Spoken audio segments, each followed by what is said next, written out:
It's Down to Business with Jack Miller. Forget what they teach you in school. This is real life. Not Wall Street, but Main Street. A real show on what's really involved with starting and running a business, with all the ups and downs. Our guests will answer your questions and provide you with valuable information. Stay tuned and join in the conversation. Call us at 305-541-2350. Follow us on Facebook at Jack Miller Down to Business or on Twitter at HJackMiller1.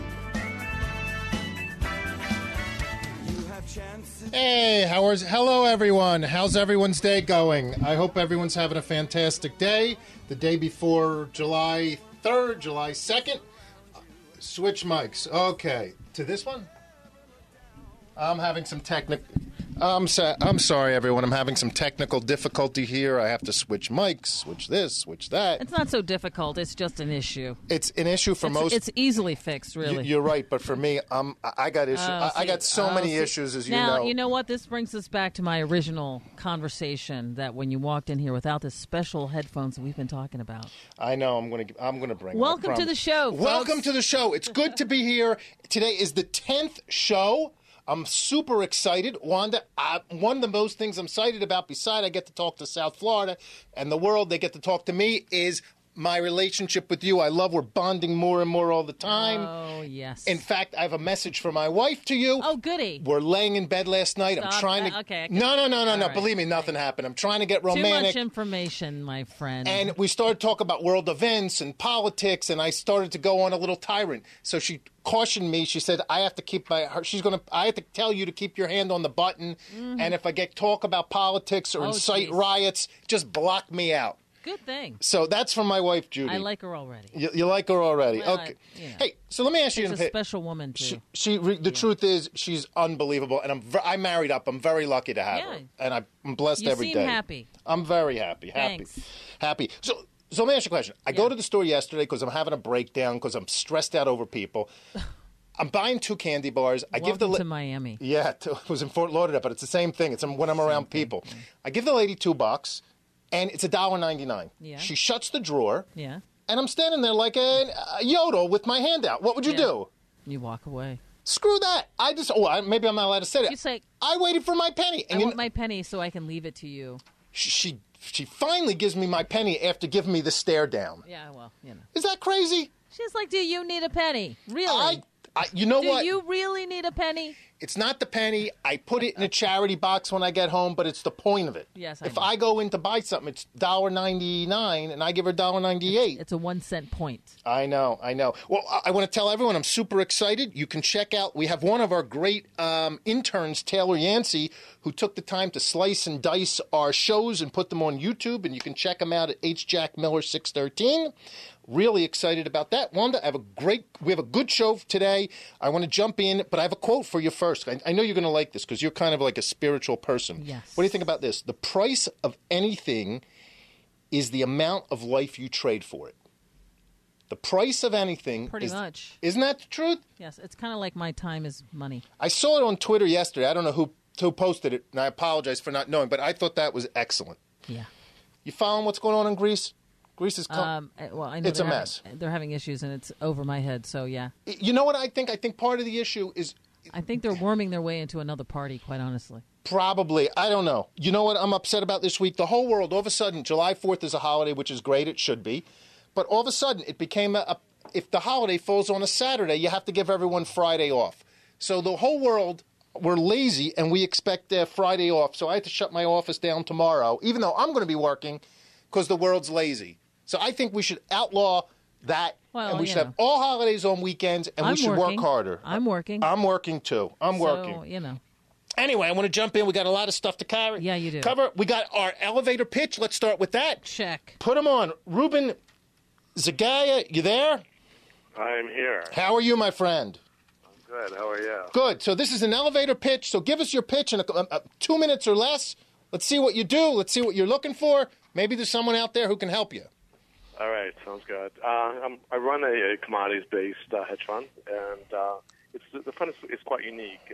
It's unique because, one, for someone who's usually invests in mutual funds, in stocks, the performance for this commodities-based hedge fund has a low correlation with the stock market, especially in the last few years. The market tends to move together. So whatever stock you buy, if the market makes a move, it basically moves with it. And when in the commodities world, you're not completely correlated. It's really good for diversification. In addition, the compensation structure is a lot more fair than mutual funds. You basically my pay is based on my performance. If I don't make you money, I don't get paid. It's that simple. In addition, there's complete transparency. The investor has their own accounts.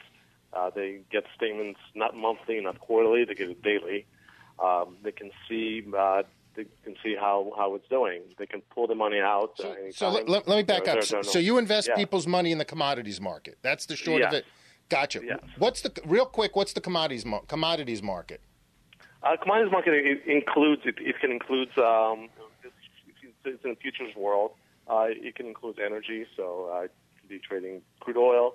It can be trading bonds. It can be even trading market indexes, and you can go into metals. You can even actually go into things that you eat. I got it. Orange juices. Which I don't, but some people do specialize in that. I remember it from Trading Places. They did the commodities market. What's your contact information? My number is 917-673-9984. And my email is my first name, Ruben, R-U-B-E-N, at intexinc.org. Okay, Ruben, thank you for taking part in our elevator pitch. I hope you get a lot of business. I hope you make a lot of money for all your investors in the commodities business. I appreciate you. Thank you. Have a great day. Commodities, orange juice, potatoes, meat, all kinds of stuff like that, I guess. Okay, put them on. It's Todd Cohen. I'm here. Hey, Mr. Todd, how are you? How's the shore, my friend? The shore is a little rainy today, but it's been magnificent. Thanks for asking. Just so our oh, my gosh, you sound like you're so, relaxed. He is. He's relaxed as I get, although I'm working up here. Todd, let me back up. Todd is calling in today from the Jersey Shore, my old stomping grounds. And he's going to join us for the show. So, Todd, chime in while are you drinking a margarita on the beach or something? Something. I wish. Not yet, but I will be. It's okay. Soon, so okay. We'll get there. Hey, let's go. Anyway, Ruben's little thing, you mentioned Trading Places. It's one of my all-time favorite movies, and we could do a whole show talking about that. You got to get back from vacation, then we'll do it, my friend. Anyway, let's jump to the Bregman clip. This is a good one, and you can check it out at bregmansuccess.com. Wanda, you ready? If you want to attain success in life, I think it's a huge goal that people make, that I just want to have balance. I want to have work-life balance, okay? I think balance is baloney. I don't believe in it. I don't even aspire to it, okay? I don't want to be balanced. I want to be great. And I don't want to have, balance. You know who talks most about balance? People who are unsuccessful and broke. They're always trying to get things balanced. You know what I mean? They're trying to get my family life and balance with my work life and stuff like that. People on the way to success, when you'll be filthy rich, massively successful, plenty of cushion and everything else, you could take your foot off the gas pedal, okay? But until then, go work 80 to 100 hours a week until you get yourself some success. I don't believe in balance. I'm not interested in balance. To me, I'm just being very, people are like, oh, can you say that? Yeah, you could say that, okay? I don't know anyone, to be honest with you, who became massively successful on their way up dealing with balance, okay? Did Michael Jordan become the greatest basketball player on the planet by trying to become balanced all day?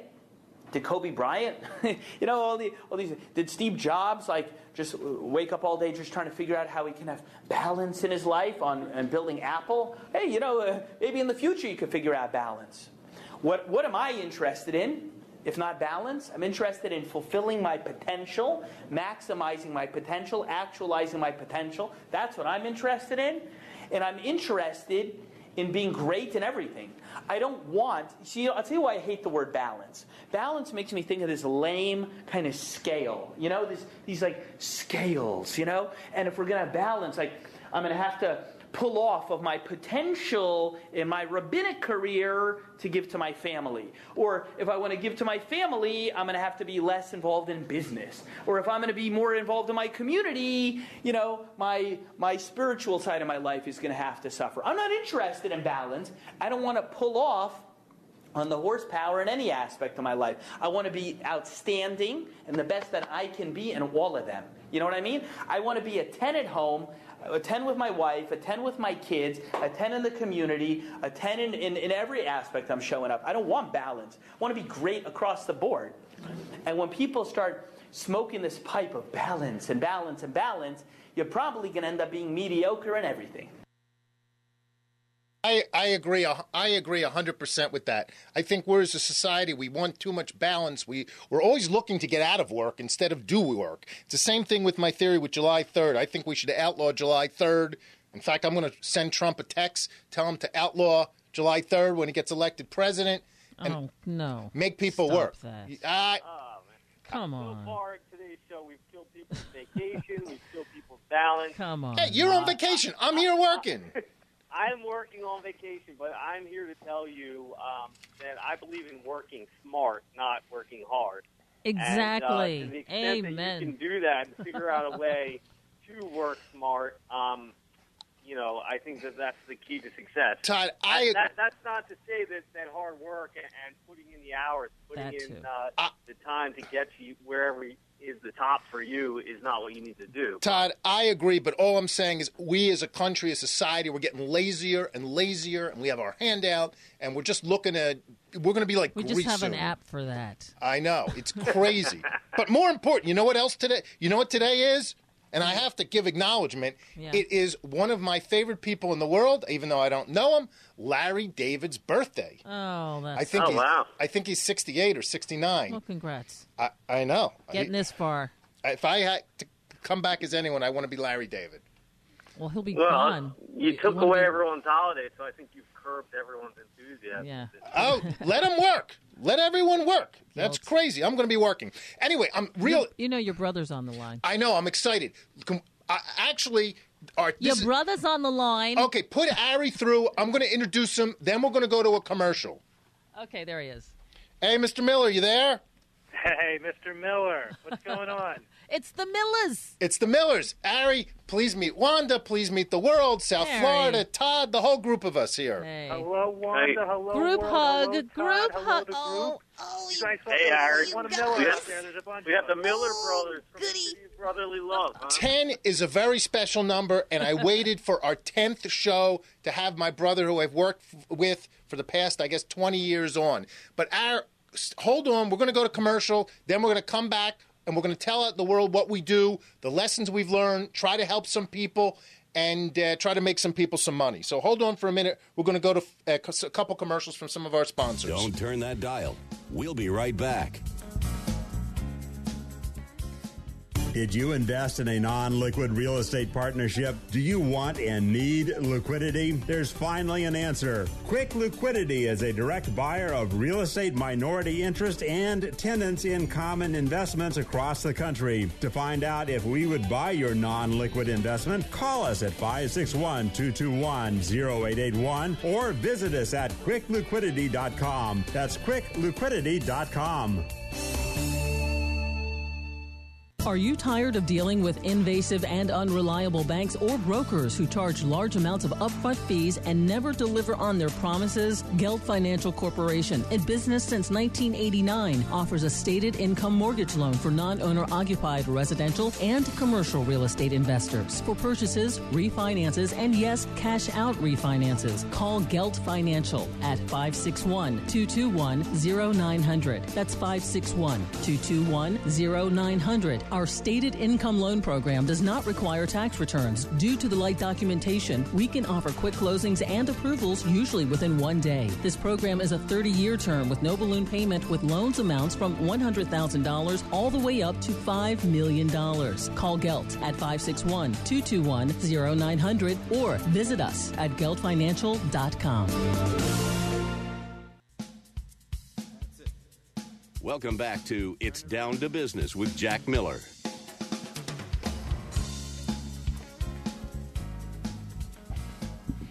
Hey, welcome back, everyone. Ari, thanks for joining us. Todd, of course, thanks for joining us. I want to set the stage because now I really want to, first a little bit was a little joking, but now I do want to jump into some very serious business. Ari and I have been in business for many years together, and we face, as a company, some tough times. And we learned the hard way what companies need to do to work themselves out of hard times and to recognize it. And we actually started an advisory business about 4 years ago to assist other companies in working themselves out of problems, either mid-sized companies or real estate projects. And I really wanted Ari and asked him to be on the show to talk about that, because I see time and time again businesses that people put their life, their sweat in, and they don't recognize when they're in trouble, and they don't know how to get out of trouble. So, let's focus on that. Todd, you jump in. Wanda, I know you'll jump in. My wife's texting me all the time. So, how's your day going, first? My day's going great. I want to point out that as I was sitting here, actually standing and pacing, thinking, I realized that we have worked together for 22 years.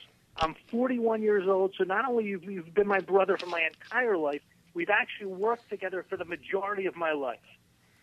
And we haven't killed each other yet. A couple punches along the way, a couple body head slams, but that's details. That's details amongst brothers. No. I'm joking with you. I'm joking. No, the truth is, you've been a pleasure, and we have another partner, Ori Shoham, an absolute pleasure to work with. But Aaron, let's focus on, because what I see and what I know you see all the time is when companies are under stress and when real estate projects is under stress, a lot of times they don't see the stress coming. And I believe, and I know we've talked about it, I know you believe, that companies and real estate projects have to deal with the problems earlier on in the game to solve the problems in a more of a decisive blow. And I want to spend the first few minutes, let's talk about what the problems are. And I don't know if you want to start or, I'll start. And then we could spend what they need to do to solve the problems. Because it seems to me that our clients or potential clients are always making the same mistake over and over. And it just kills me when I see them making the mistake. You want to hold them back and you want to say, hey, bozo, don't do this for your own good. But they just keep making the same mistakes. Yeah, most problems in life, whether they be financial problems or relationship problems or health problems, a lot of people wait until it's too late, or at least they wait until it's much harder than it needs to be. So one of the things I want to talk about today is exactly what you said. How to identify when you're having a problem. And then we're going to say, and then what kind of steps can you take to solve it early on, before it becomes a major problem? So some of the things in terms of real estate partnerships, when you can identify that you're having a problem early, is vacancy. If statistically you run that your property, whatever it is, has a 90% occupancy, then all of a sudden you wake up one day and realize it's much worse than that. You got a problem. You got to focus on it. Same thing with delinquency. If you have tenants, all of a sudden they're not paying, and they're much later rate than usual. You have to focus on it.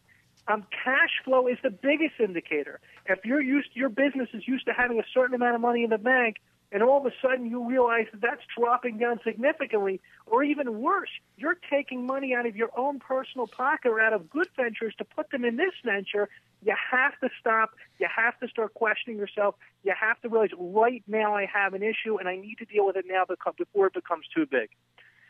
Some of the other things that we've seen in the past, Jack, is deferred maintenance on real estate. If people all of a sudden stop servicing their air conditioners and stop attending to the roof and let the landscaping go because of lack of money, these things aren't going to correct themselves. You have to deal with them. And you can apply the same examples to any type of business. If your sales are off, if all of a sudden you're cutting back on marketing, not because the marketing's not worthwhile, because you don't have the money. If all of a sudden you're losing clients, you need to stop now. You need to roll up your sleeves, and you need to start getting tough because your business is on the line. I agree. A couple other things: squeezed margins, problems with lenders. A lot of times banks and lenders will put pressure on borrowers, whether they be operating businesses or real estate. If they put you in special assets, you're in trouble. You need to deal with it. Negative cash flow, which you talked about. Building accounts receivable is a big problem. Declining sales, lack of good financials, projections. The problem is, as I see it, most people have their head in the sand, and they think their little adjustments that they're going to make themselves are going to solve the problem. And the reality is sometimes it does solve the problem, but there's a lot of times it doesn't. And usually when they go to a professional like us, I'll give us a plug, it's not always too late, but sometimes too late. So I think people need to move faster in a more decisive manner when they have a business problem or a problem with the real estate, and bring in people who know what they're doing sometimes. Look, a business was worth fighting for to build. It needs to be worth fighting for to save. And problems generally don't go away on their own. Nobody ever loses significant weight on their own. Nobody beats cancer by chance. You have to work at it. You have to roll up your sleeves and get tough. So what are some of the things that people should be doing, Ari, when they have a problem either in an operating business or in a piece of real estate? Let's go through the list, because there's a lot of commonality to when people get in trouble. And you can only see it when you see it not just from your business, from a global perspective. As you know, Jack, we have looked at a lot of business and seen a lot of real estate projects. The one thing that I found, the commonality between almost everyone in trouble, is the owner starts to get removed from their clients. You know, in the beginning, when the owner was building, they knew every single client. They dealt with every problem. But as they grow, they get salespeople and customer service people, and it's the same thing with real estate. You knew the original tenants, but as you grow, some leasing agent puts them in. You don't visit the property so often. So the first thing, in my opinion, you need to do is pick up the phone, call your clients, go see them. If it's a real estate partnership, go see your tenants. Go talk to the biggest tenants. Find out what's going on from their point of view. You know, your salespeople and your staff are only going to tell you what you want to hear. There's a lot of sycophants out there, a lot of people who don't want to upset the apple cart. They're going to say, yeah, everything's good. Well, you're losing clients. By the time you realize that they're wrong, it's too late. So if you pick up the phone and start calling your best clients and your oldest clients, your biggest clients, and say, how's the service going? What's going on? They're going to tell you the truth. The same thing with tenants. You go to a property that you own, and you may drive through the parking lot once in a while, but you ask the tenant who's there every single day, what's going on with this property? What do you think of it? Why do you think that we're having trouble with vacancy? They're going to be able to tell you. I agree. So I'll say it a different way. Focus on the details and micromanage.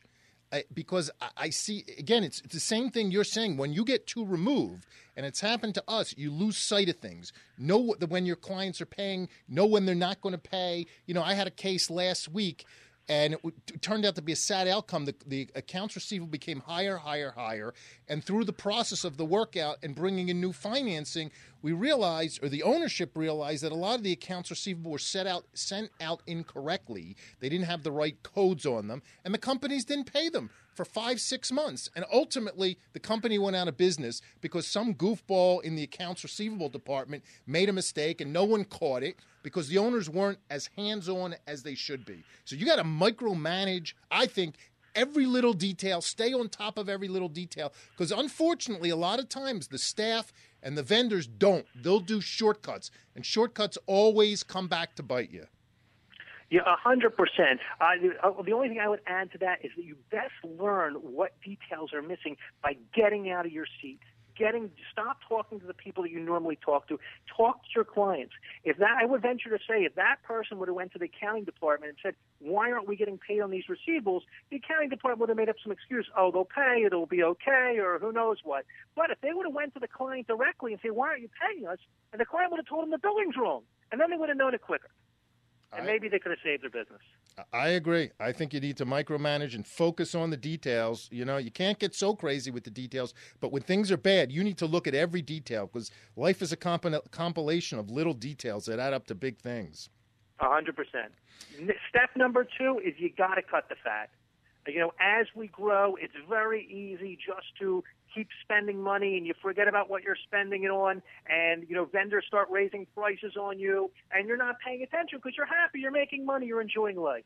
But when times are tough, you got to review every single contract and say, am I getting the best deal? Should I switch the vendor? Can I beat up the vendor or negotiate to get a better price?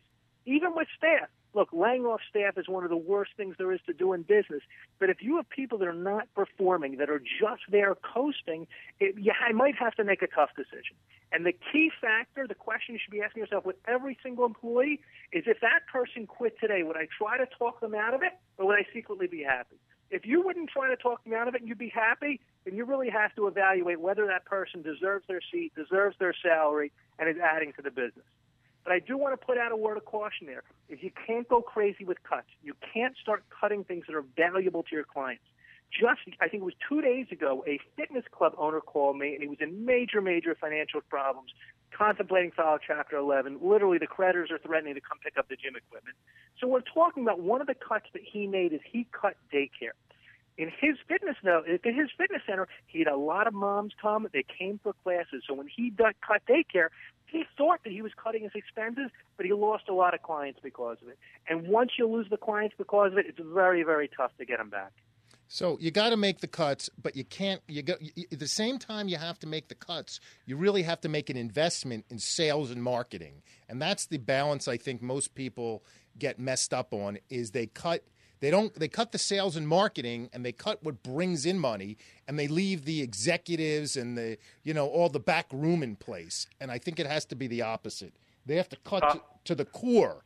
And I know we've made the mistake every time, and we've been in business a long time. Every time we've cut deeply, we've been fine. But the couple times we cut not so deeply because we were scared of it, it came back to bite us. So my advice on that would be cut as deep as humanly possible on the core, but not on the sales and marketing, because you actually have to focus on sales and marketing and readjust yourself to bring in more business. 100% correct. I would also add sales and marketing to that, retention. It's hard to get a client. It's much easier to keep an existing client.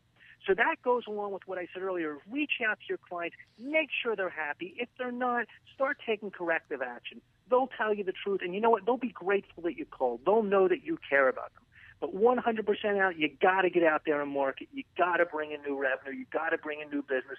And you know what? Nobody is going to be as passionate about your business or your project as you. You can hire whoever you want, and they might have the greatest resume in the world, but nobody is going to care as much as you do about your clients and about the growth of your business. No, I agree. We see it every day. Every day of the week we see it. Another thing I want to talk about is the conservation of cash. A lot of times when people are in trouble, and their banks start calling and their creditors start calling, to keep people happy, spend money. So if they start off with X dollars in the bank, $1, they'll pay their banks, they'll pay their credit cards. And really, when you're in a workout mode, you have to become very selfish.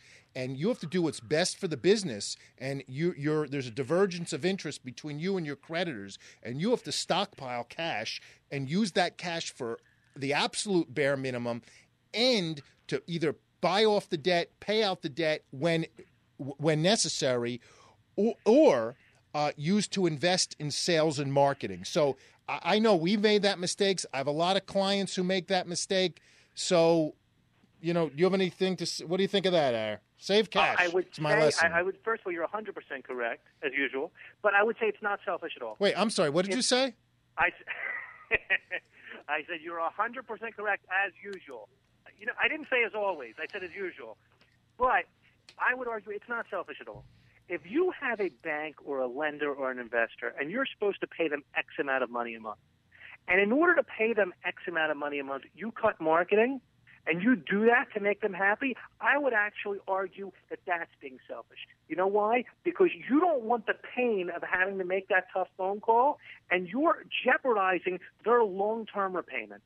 The only way that they're going to get paid back, especially if it's an unsecured loan or if the security is challenged in any way, is if the business thrives. And if you pay them back, you're not quicker and take that money out of marketing, you are not doing them a favor at all. You're actually doing them a disservice. You know what? With that, I got a break. We have a hard commercial and traffic. Stay on the phone because there's so much more we want to cover. And this is great stuff. So hold on for a minute, Ari and Todd. Wanda, let's take us to the traffic. Don't turn that dial. We'll be right back. If you're buying, selling, or investing in real estate, call attorney Dan Kaskow, 561-237-6822. Mr. Kaskow is board certified by the Florida Bar as an expert in real estate law. He's been practicing law for more than 20 years and is a partner in the law firm of Sachs Kaplan with offices in Boca Raton and Tallahassee. Dan Kaskow handles real estate, corporate, condominium, and homeowner association matters throughout Florida. From residential purchases and sales, bulk buying and selling of condominium units, to purchases and sales of commercial properties. Contact attorney Dan Cascal at 561-237-6822 for your real estate, corporate, and community association legal needs. Attorney Dan Cascal, 561-237-6822. Not attorney spokesperson for Attorney Dan Cascal. Tired of dealing with invasive and unreliable banks or brokers who charge large amounts of upfront fees and never deliver on their promises? Gelt Financial Corporation, in business since 1989, offers a stated income mortgage loan for non-owner occupied residential and commercial real estate investors for purchases, refinances, and yes, cash out refinances. Call Gelt Financial at 561-221-0900. That's 561-221-0900. Our stated income loan program does not require tax returns. Due to the light documentation, we can offer quick closings and approvals usually within 1 day. This program is a 30-year term with no balloon payment, with loans amounts from $100,000 all the way up to $5 million. Call Gelt at 561-221-0900 or visit us at geltfinancial.com.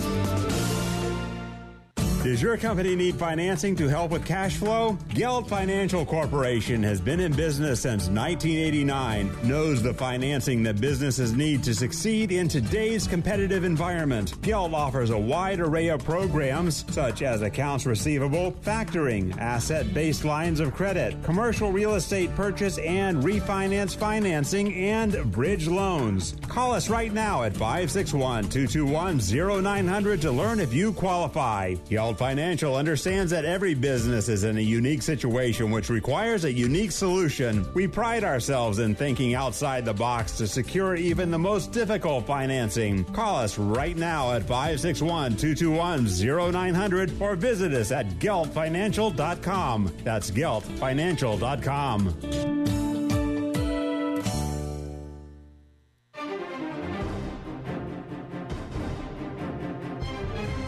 This is the Wall Street Business Network, South Florida's only business radio station, 880 AM, The Biz. That's it. Welcome back to It's Down to Business with Jack Miller.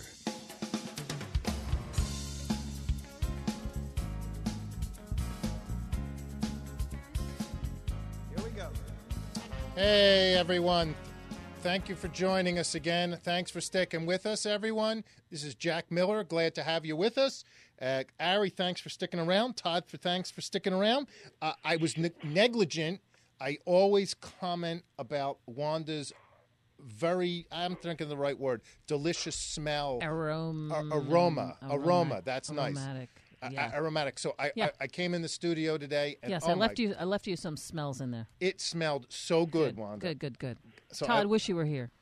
Todd, I wish I were there too. and by the way, there's nothing better than pleasant smelling people. And on flip side, we all have run into the people with BO from time to time, and there's really none of that here. Much more of a turnoff. So Todd, thank you, Wanda, for doing your share in making our lives more pleasant. Hey, I do what I can. doTERRA. Maybe I'll get lucky. Jack and Ari, this is Todd, and I wanted to ask you a couple questions based on that very informative and excellent segment you just did. Say I had a company or anyone out there who has a company, and they're going along and they do realize, in their daily business that something is amiss, something might be wrong. What are the actual steps that you would advise someone to take if they do realize something? I mean, should they be seeking counsel from a consultant or an advisor? And if so, how often? Should they have a second opinion? Who should that be? And what should they do immediately when they sense that they might be getting into trouble? Todd, I'll jump in, and Ari can jump in as well after. Look, I think the first thing they have to do is identify the problem and take their head out of the sand and make changes. Hopefully, before it becomes a major problem, you could make small directional changes and they could deal with it themselves. But they have to think like an outsider would. They have to reevaluate the business, their financials, their product line, customer service. They have to reevaluate everything. And and jump on it.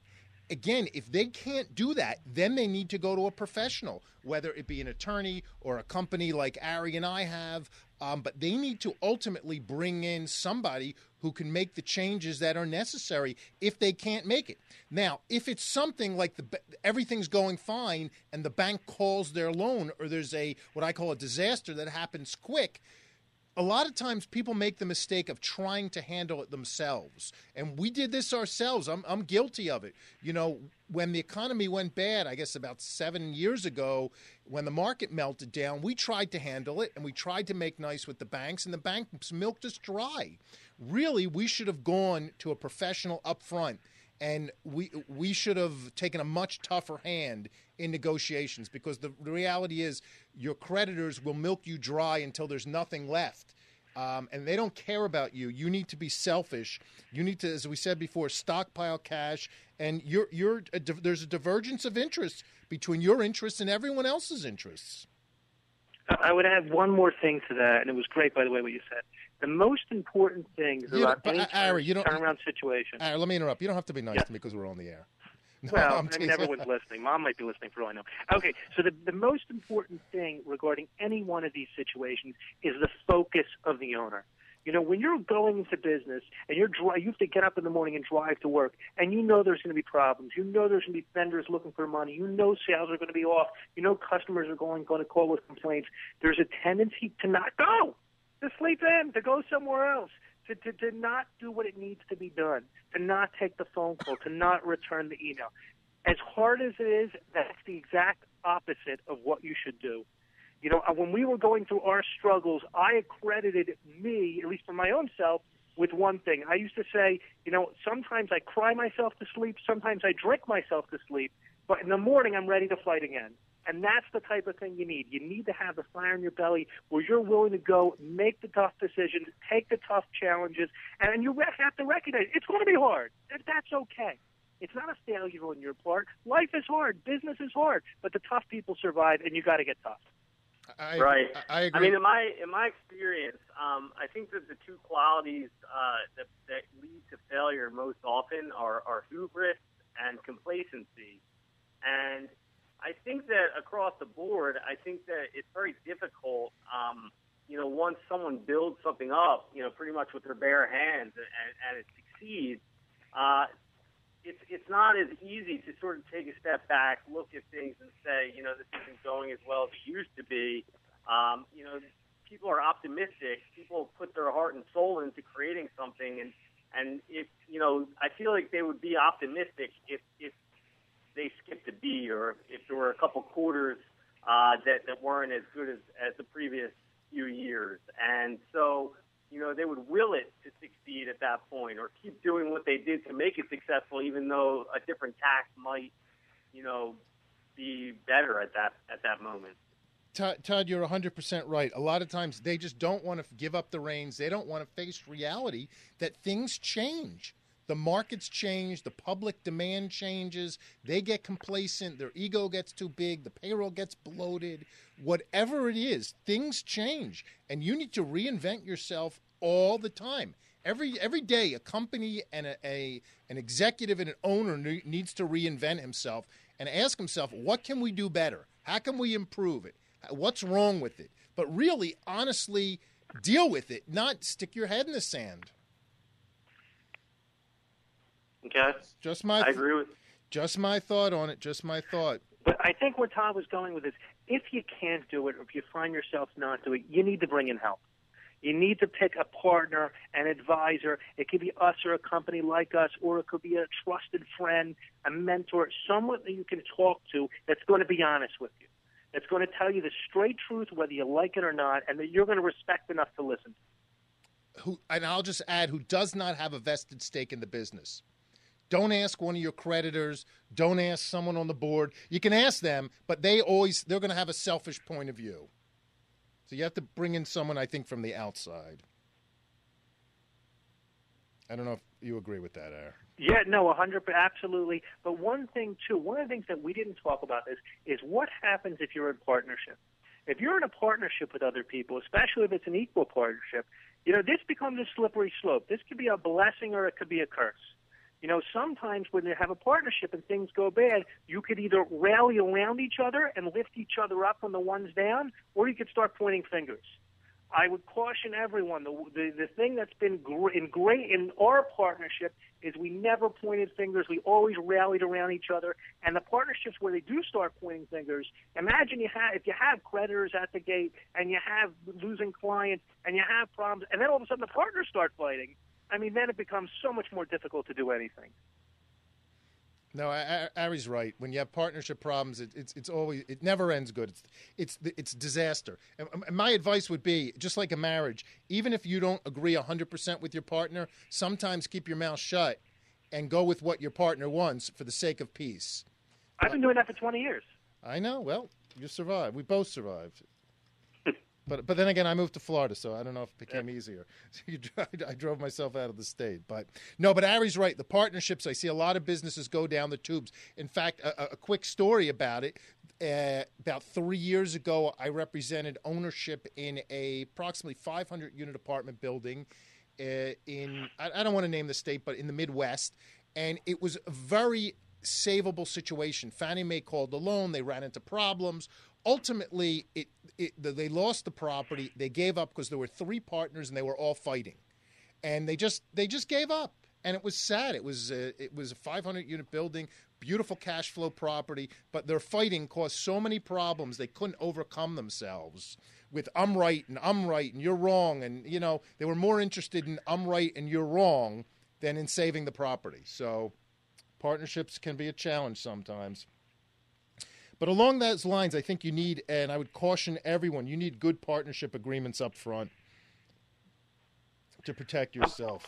The one thing we talked about, Jack, but we go into depth on, is how do you deal with creditors? How do you deal with when the bank's calling and they say you got to pay us off by 2 months or else, or they say we want to increase the payments when you can barely make the payments they have now?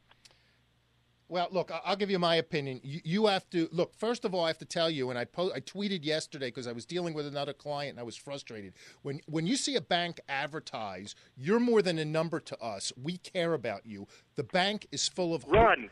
The bank is full of horse manure. I'll tell you what happened to us, and this is a real life story. When the market went bad, we had probably 28, 29 million in debt. We had we had 15 banks. And they put us in default. And what we did was we tried to be nice, and we thought our 15, 18-year relationships of always paying them on time would be good. And what they did was they bled us dry month to month to month. They kept leaving us, deserting us, leading us on. And the workout officers at the banks are excellent at it. I'm not begrudging them. If you borrowed the money, you owe it back. But you have to be very careful, and you can't be afraid to go to war with your banks. With that, I apologize, but we have to take another break. Stick with us, guys. We have a 3-minute break, then we'll be back. Don't turn that dial. We'll be right back. Are you tired of dealing with invasive and unreliable banks or brokers who charge large amounts of upfront fees and never deliver on their promises? Gelt Financial Corporation, in business since 1989, offers a stated income mortgage loan for non-owner occupied residential and commercial real estate investors for purchases, refinances, and yes, cash out refinances. Call Gelt Financial at 561-221-0900. That's 561-221-0900. Our stated income loan program does not require tax returns. Due to the light documentation, we can offer quick closings and approvals usually within 1 day. This program is a 30-year term with no balloon payment, with loans amounts from $100,000 all the way up to $5 million. Call Gelt at 561-221-0900 or visit us at geltfinancial.com. Did you invest in a non-liquid real estate partnership? Do you want and need liquidity? There's finally an answer. Quick Liquidity is a direct buyer of real estate minority interest and tenants in common investments across the country. To find out if we would buy your non-liquid investment, call us at 561-221-0881 or visit us at quickliquidity.com. That's quickliquidity.com. Looking to promote your business or service? What better way than radio? Reach thousands of people daily. If you would like to advertise or maybe do a show here on 880 The Biz, give Mike Castillo a call today at 786-871-2423. That's 786-871-2423 to learn more. Radio continues to capture an average of 19 and a half hours of tune-in each week, providing many opportunities for your advertising message to make an impact. So call Mike Castillo for more information, 786-871-2423.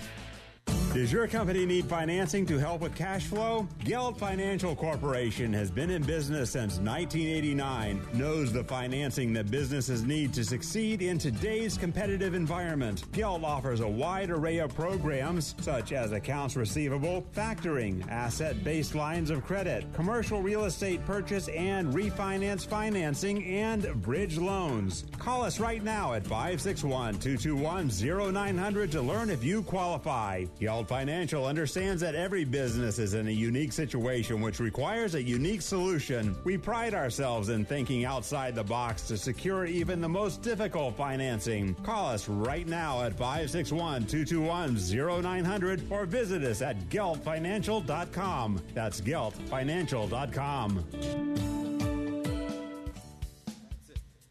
Welcome back to It's Down to Business with Jack Miller.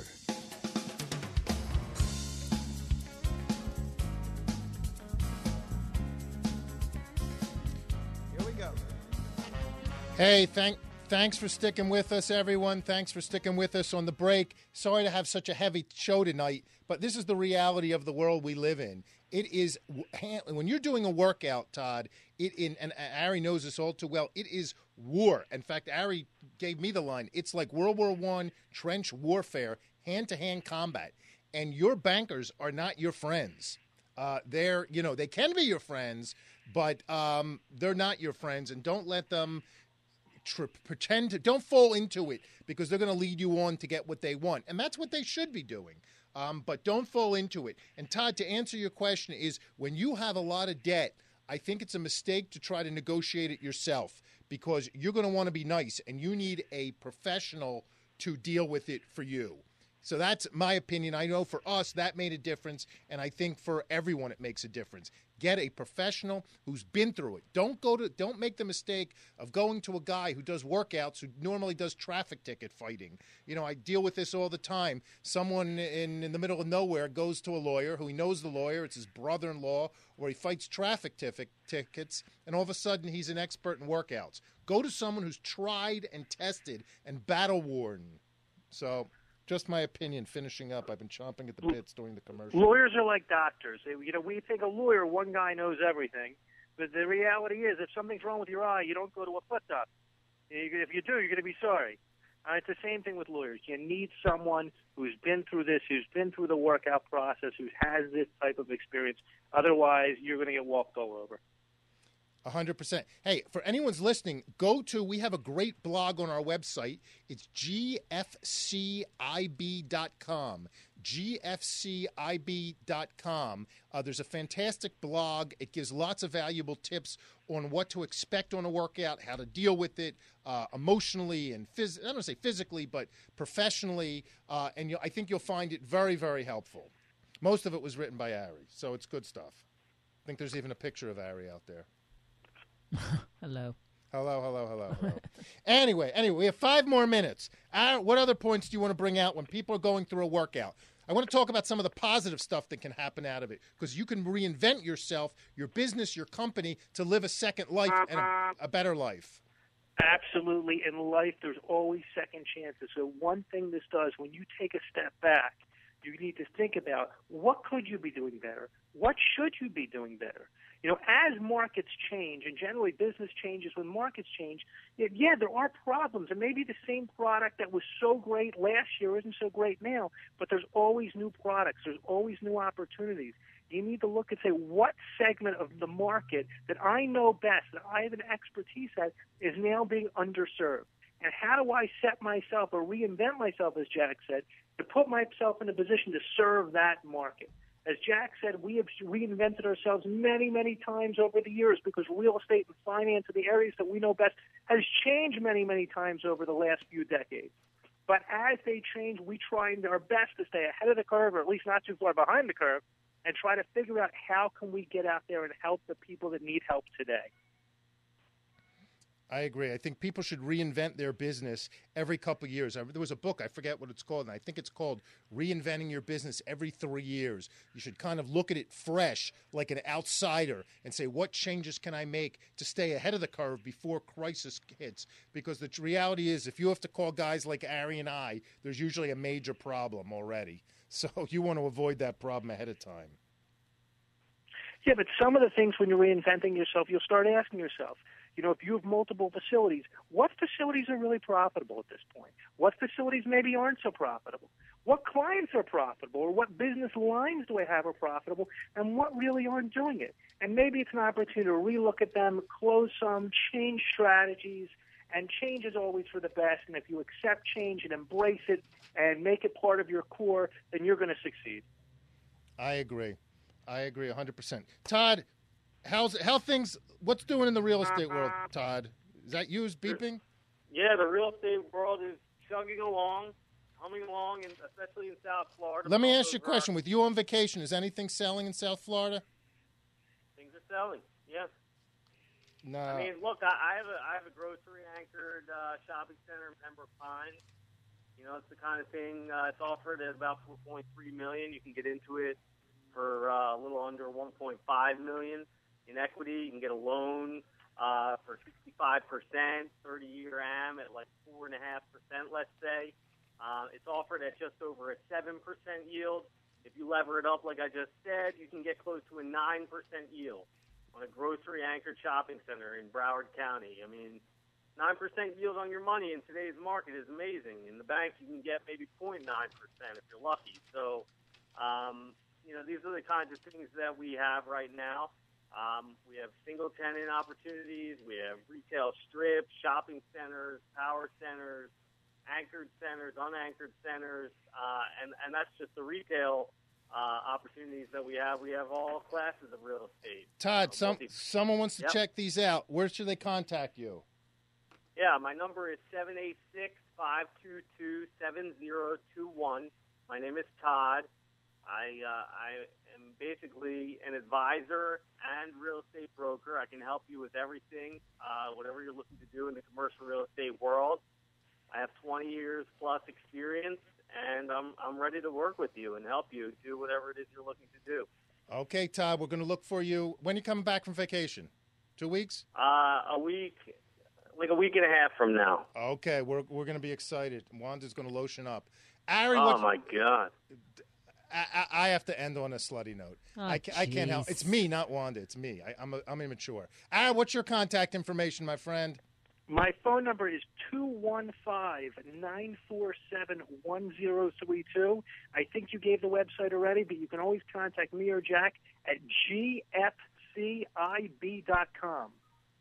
And this is Jack Miller. You can contact me at 561-221-0900 or send me an email at jackmiller@gelt, GELT, financial.com. I want to wish everyone a very happy July 4th. Even if you're taking the day off tomorrow against my advice, enjoy the time with your family. And the truth is we should be celebrating this weekend because we were born at a fantastic time, at a fantastic place in this world. We're lucky to be Americans, and God bless America. Designated driver.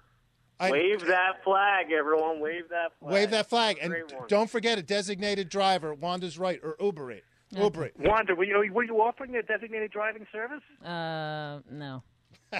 She just wants us to be careful. I just want you to be careful. Wanda's a very kind and considerate person. She's not used to the rough and tumble world that... I could use a designated driver. Uber. I love Uber. I never took Uber, but it has a neat Do you have app. some stock in Uber? No, I don't. But my kids take it. One of my sons lives in Miami. He takes it all the time. He swears Good for him. by it. No, it's a good thing. It's a good thing. Anyway, world, thank you very much. Looking forward to catching you another time.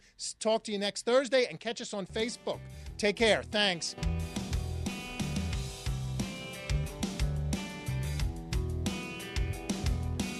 We hope you enjoyed the show. Don't forget to tune in next Thursday at 3 o'clock on 880 The Biz.